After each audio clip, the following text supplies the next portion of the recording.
I think the role of TVET and skills more generally in society is a very crucial one. At the level of economic development, as new technologies advance, clearly skills remain very important. Skills are central to innovation, they're central to productivity, but equally at a social and a poverty reduction level, skills are vital for getting people access to better work, to decent jobs, to community development. So I think skills work at both ends of the agenda.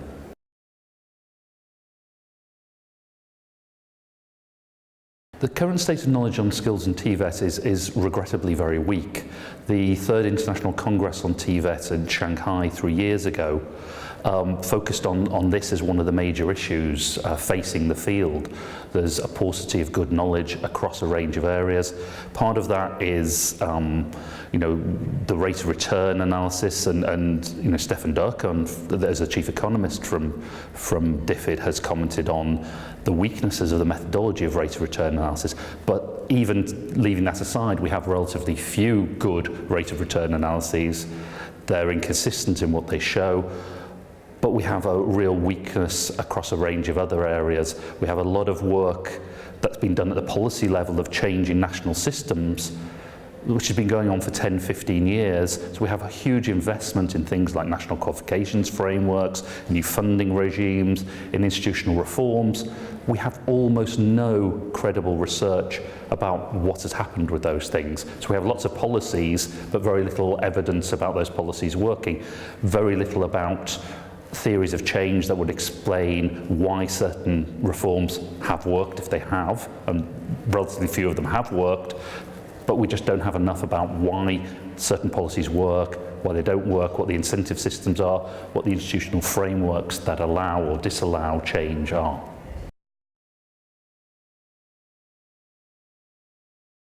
I think we have a range of challenges. The first and the most common argument that's used around TVET, and this has been around for the last 35 years at least, is the cost of many programs, and that's certainly true.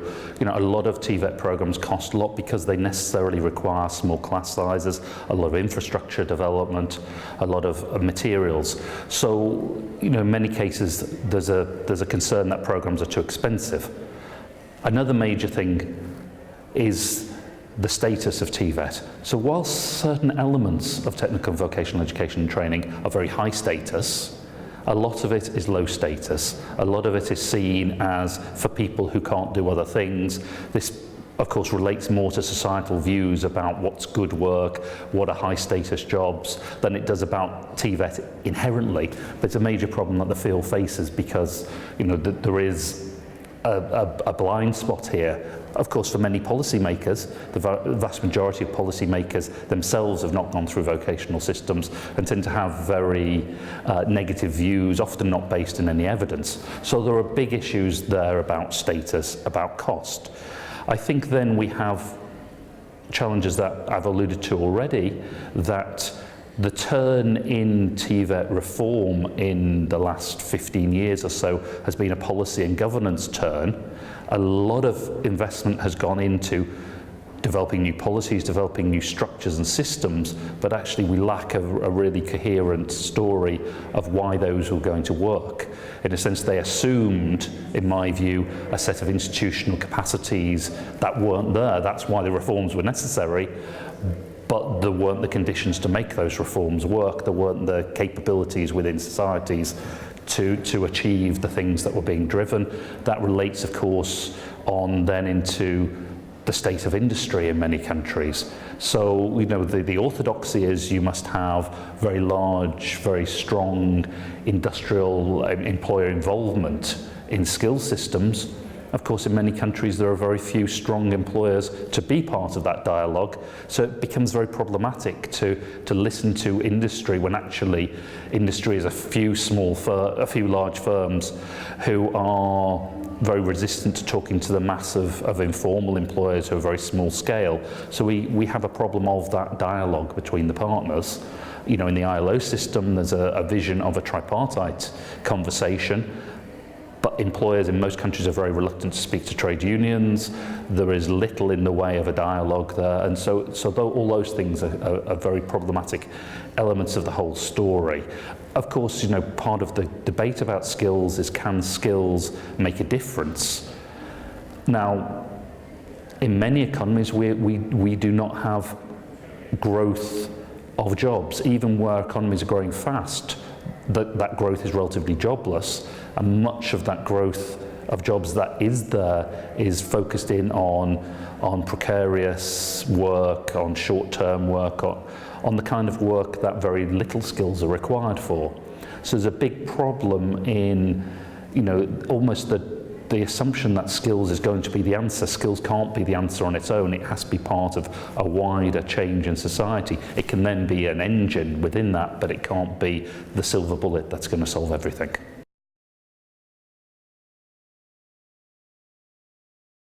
The challenge is that there's relatively little good evidence about sustainability in the sector.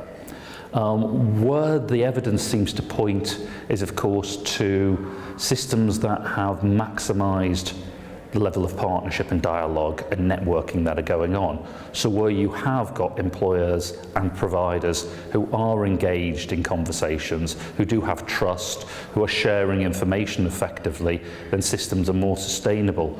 Often the best systems are about the sectoral or the local level. It's relatively hard to make national system reform work in this field, but take a growth sector, or the classic examples historically has been coffee in Colombia, but there's a lot of work being done, including with DFID support at the moment around the oil and gas sector in East Africa, for instance. Where a sector is growing, where a sector particularly is starting to export, then there are incentives for employers and providers to work together to take the industry to the next level. So some of that builds in sustainability. Sustainability has to be built on shared ownership, shared funding. It's clear that employers do contribute to training and will continue to do. Sometimes not as much as they should do, but many will.